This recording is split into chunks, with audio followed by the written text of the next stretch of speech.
Hello and welcome to part 3 of this VA Playbook video series where we're looking at how to maximize the ROI with a virtual assistant and some tips for long-term success. My name is James Townsend Rose. I'm the CEO of Outsourcery. For the last 9 years, we've been helping clients get stuff done and win back time by providing them access to world-class virtual assistants in a remote subscription format. So let's dive straight in. Firstly, we're going to give some 4 tips based on our years of experience as to how to work with your virtual assistant to maximize your ROI. The first pillar is around task delegation and cadences. In terms of cadences, we recommend twice a week at the start, moving to once a week and once a month as a minimum as that relationship beds in.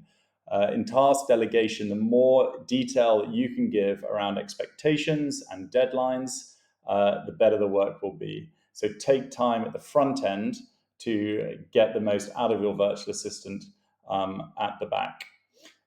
Use the right tools to communicate. Some of our clients like using WhatsApp. We support our clients in developing a Trello tool or an Asana tool. Those are our preferred methods. But whatever it is, it needs to make sure that there's transparency between yourself and your VA around task management, making sure that expectations and deadlines are met. Just like any role, your virtual assistant will need to know what are their KPIs, and you should be measuring and communicating their performance against those KPIs regularly, and provide, in that fourth pillar, opportunities for regular feedback, and give your VA opportunity to provide you feedback as well as to how to improve the engagement.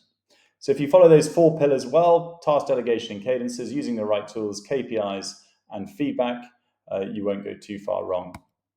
In terms of long-term opportunity, think about how you can provide your VA with growth opportunities with additional training, build trust and loyalty by bringing them into your culture, into your team meetings, empower them to make bigger decisions over time as that trust is built, and consider putting in performance incentives in place should the role be suitable.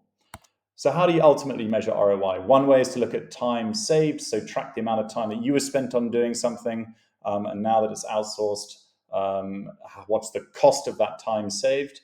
The other way is to look at business impact. Should the virtual assistant be helping you in potentially business growth roles or customer service roles or retention roles?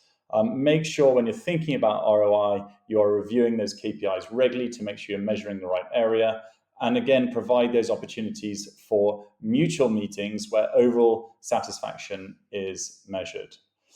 So some very basic tips and tricks to getting the most out of a virtual assistant and ensuring long-term success. Thank you very much for listening, and stay tuned for the next video series.